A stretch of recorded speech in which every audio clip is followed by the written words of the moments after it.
안녕하세요. KMATV입니다.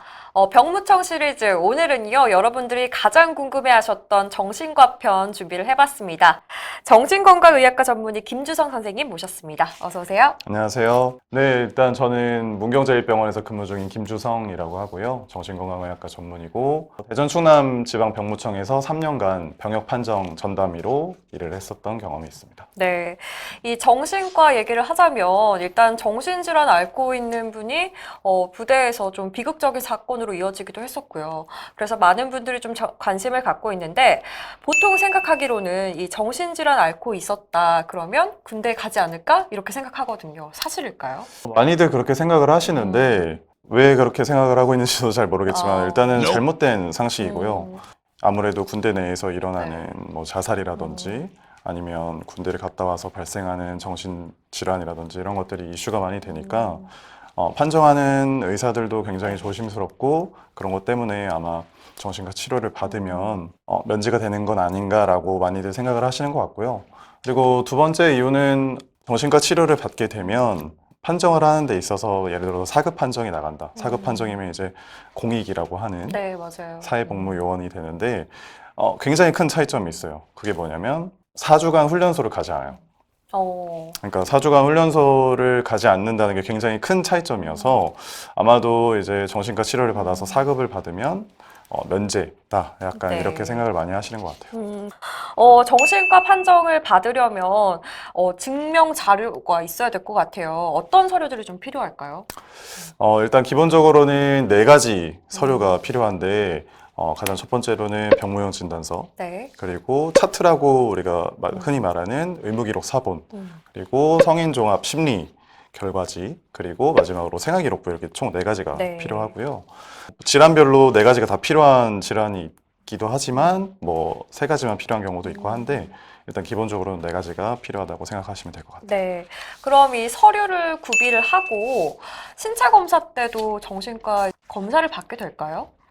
그렇죠. 모든 수검자들은 일단은 1차적으로 이제 1차 심리 검사를 받게 되어 있어요. 그래서 1차 심리 검사는 자기 보고식으로 이제 컴퓨터로 다 작성을 하게 되어 네. 있고요. 1차 심리 검사를 거쳐서 2차 심리 검사를 진행을 하게 되는데 쉽게 말해서 1차 심리 검사를 통해서 선별 검사라고 생각을 하시면 되고 2차 심리 검사를 하게 돼서 거기에서 이제 심리 상담사 선생님과 네. 같이 면담을 하고 그 다음에 이제 정신과 면담을 거치게 되는 과정을 겪게 되죠. 네.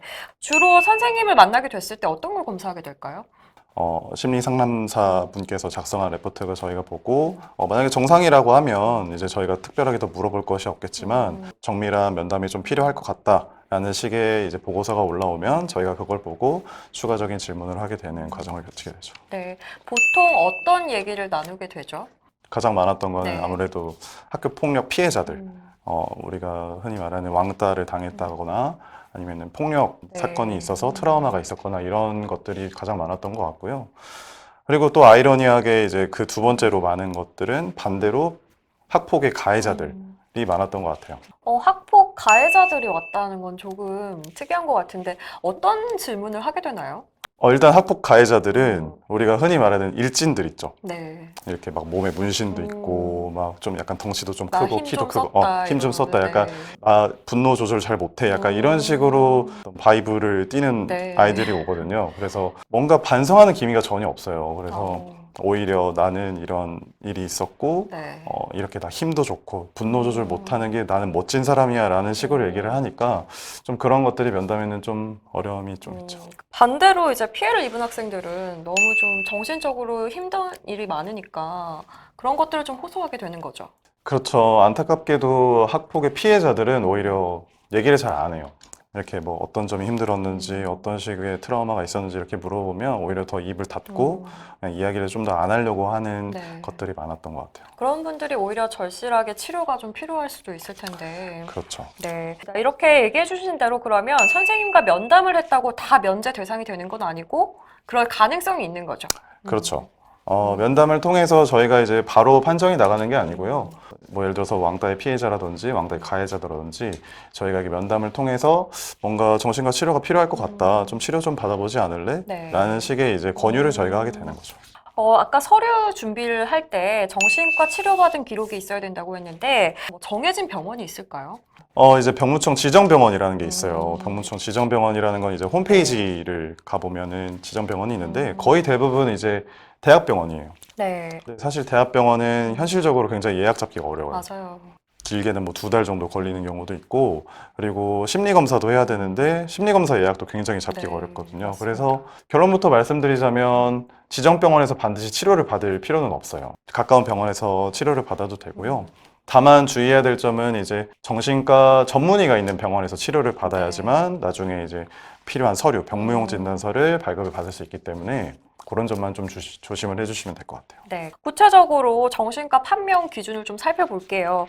가장 흔하게 볼 수 있는 질환은 어떤 게 있을까요? 오늘 제가 이 시간을 통해서 말하려고 네. 하는 거는 4가지 정도로 음. 생각을 하고 왔는데 네. 국방부령 968호 음. 기준으로 설명을 드릴 거고요. 95항, 네. 그리고 97, 98, 99, 104 이렇게 음. 다 5가지인데 총 4가지로 분류를 해서 네. 설명을 좀 드릴까 하고요. 순서대로 95항부터 좀 설명을 네. 드리면 95항은 조현병, 음. 분열 정동형 장애, 망상 장애 이렇게 분류가 되어 있어요. 네, 조현병은 최근에 이슈도 많아서 많은 분들이 알고 계실 텐데요. 이 3가지 어떤 것들인지 좀 간략하게 알려주시죠. 일단은 조현병은 우리가 흔히들 정신분열증으로 네. 예전에 많이 알려져 있던 질환인데요. 조현병 같은 경우에는 환청이나 망상 같은 정신병적인 증상이 주된 증상이고, 뭐 분열 정동형 장애나 네. 망상도 뭐 조현병과 같은 정신병적인 증상이 있는데 약간은 조금씩 발현되는 양상이 좀 다르다라고 생각을 네. 하시면 될 것 같아요. 그럼 말씀하신 이 3가지 진단을 받으면 바로 면제가 될까요? 그렇죠. 95항을 보시면 일단은 5급부터 시작을 네. 하거든요. 그래서 조현병이나 분열 정동형 장애, 그리고 망상 장애로 진단을 받게 되면 일단 기본적으로 면제를 받는다고 생각을 하시면 될 것 같아요. 네. 또 다른 기준 어떤 게 있을까요? 97항이죠. 양극성 장애에 대한 내용인데, 양극성 장애는 이제 네. 조울증이라고 많이들 알고 계시는데, 조울증은 뭐 아시다시피 조증과 우울증을 네, 경험하는 맞아요. 거를 우리가 조울증이라고 하고, 조울증, 뭐 양극성 장애 둘 다 같은 용어라고 생각을 하시면 될 것 같아요. 네. 양극성도 그럼 앞서 마찬가지로 면제가 바로 될까요? 양극성 장애는 이제 2가지로 나눠서 음. 생각을 해야 되는데, 제1형 양극성 장애가 있고, 네. 제2형 양극성 장애가 있어요. 오. 제1형 양극성 장애와 제2형의 차이는 음. 조증이 있냐 없냐의 차이거든요. 어. 그래서 제2형 양극성 장애는 조증이 없고 네. 경조증이 있어요. 경조증은 뭔가요? 경- 가벼운 거? 그렇죠. 어. 조증은 이제 우리가 흔히 말하는 음. 과도하게 기분이 좋아져서 막 네. 활동량이 많아지고 이런 것들을 말한다면, 경조증은 그거보다는 조증까지는 아니지만 어느 정도 이제 기분이 좀 고양된 상태로 어. 생각을 하시면 될 것 같아요. 제1형 양극성 장애 같은 경우에는 면제부터 시작을 한다고 생각을 하시면 될 것 같아요. 제2형 같은 경우에는 4급부터 일단 네. 시작을 하게 되거든요. 그래서 제2형 양극성 장애로 판단이 된다면 4급 이상의 판정을 받는다고 네. 생각하시면 될 것 같아요. 알겠습니다. 또 무서운 질환이죠. 우울증 같은 경우에도 이 변역 판정 기준이 될 수 있을까요? 사실 제 경험상으로도 가장 많이 진단서상으로 들고 네. 왔던 게 우울증이었던 것 같고요. 우울증 같은 경우에는 98항을 통해서 이제 판정을 하게 되어 있는데, 네. 우울증, 뭐 불안증, 강박증, 뭐 외상후 스트레스 장애, 뭐 공황 장애 이런 것들 이제 우리가 네. 신경증이라고 부르거든요. 그래서 98항, 99항에 의해서 이제 판정을 하게 되었고 3급부터 시작을 해요. 네. 현역이거든요. 현역이죠. 네. 현역이기 때문에 우울증이라고 반드시 군대를 안 가느냐 그건 아니고 갈 수도 있다. 어떤 차이가 있을까요? 정도의 차이가 있다면 어떤 부분이 있는지 궁금한데. 부령에 보면은 네. 이제 경도는 3급, 중등도는 4급, 고도는 5급 이렇게 되어 있어요. 네. 그래서 저희가 이제 의무기록 사본을 보고 진단서도 이렇게 확인을 했을 때 만약에 우울증인데 경도의 수준이다라고 하면은 3급으로 네. 현역으로 판정을 하게 되는 거고, 중등도다 그러면 4급인 거고, 고도 이 친구는 아무래도 군대를 가면 너무나도 힘들어할 것 같다라고 하면 면제를 주는 경우도 있죠. 네. 그러면 이 검사를 통해서 알아봐야만 알 수가 있는 거죠.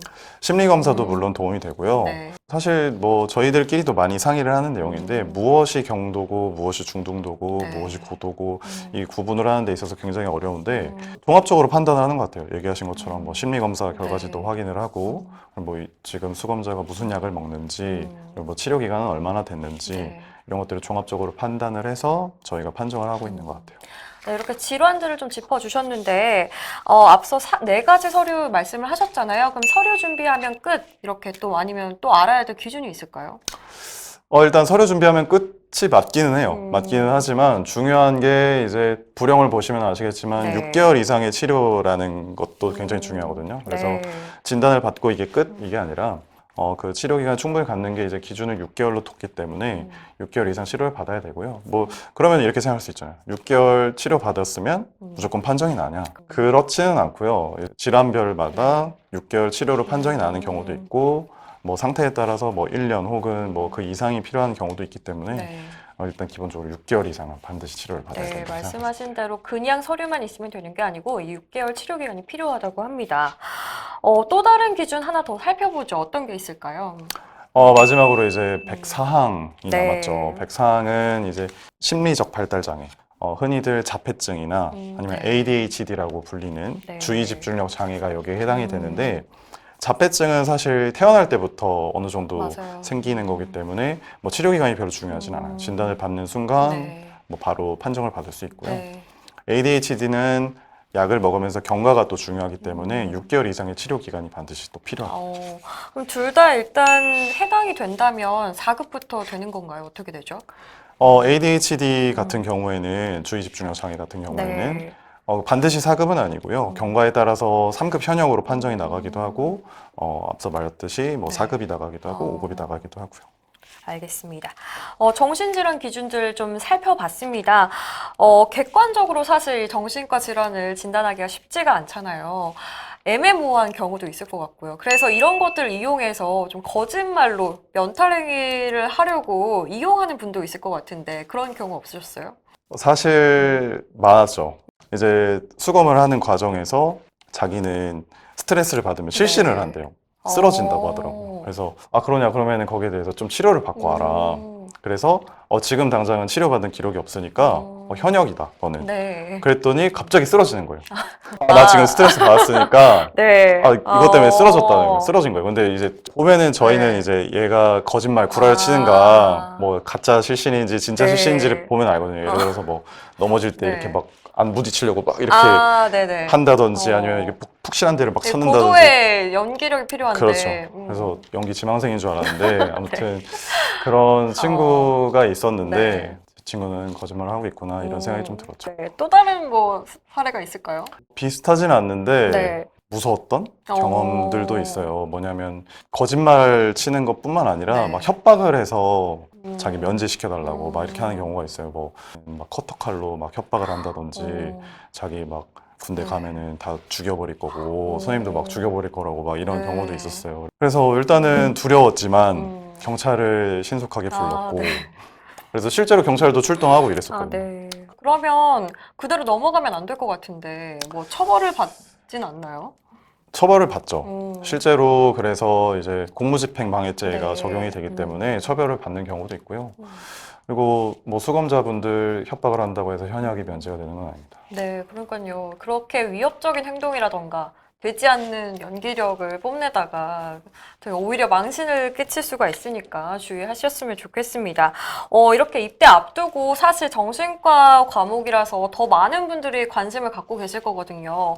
뭐 특별히 당부하실 말씀이 있으실까요? 제가 3년 동안 수검을 하면서 마음에 상처가 많은 친구들이 이렇게 많구나라는 걸 느꼈어요. 왕따를 당했다거나 말 못할 우울증이라든지 이런 것들이 정말 많았는데 실제로 치료까지 가지 않으려고 정신과 문턱을 못 넘는 친구들이 굉장히 많아요. 그래서 그런 부분이 너무나 안타깝고 그래서 정신과 치료를 받는 게 부끄러운 일도 아니고 수치스러운 일도 아니기 때문에 반드시 좀 치료를 받았으면 좋을 것 같고요. 네. 그리고 현재 지금 정신과 치료를 받고 있는 수검자 친구들도 자기가 치료받는 것에 대해서 부끄러워하지 말고 네. 치료를 잘 받고 판정도 잘 받았으면 좋겠습니다. 네, 오늘 선생님이 말씀해주신 대로 이렇게 거짓말을 해서 면탈 행위를 하려는 분들도 있지만 정말로 이렇게 정신적으로 힘든 분들이 있으셔요. 그래서 치료를 잘 받으시고 또 오늘 꼼꼼하게 체크하셔서 빨리 쾌유하셨으면 좋겠습니다. 선생님 오늘 좋은 말씀 고맙습니다. 네, 감사합니다. 네, 김주성 선생님과 함께 정신과 관련해서 병역 판정 기준에 대해서 들어봤습니다. 여러분에게 오늘도 좋은 시간이 됐으면 좋겠는데요. 저희 병무청 시리즈는 앞으로도 새로운 과목들로 여러분께 찾아뵐게요. 오늘도 시청해주셔서 고맙습니다.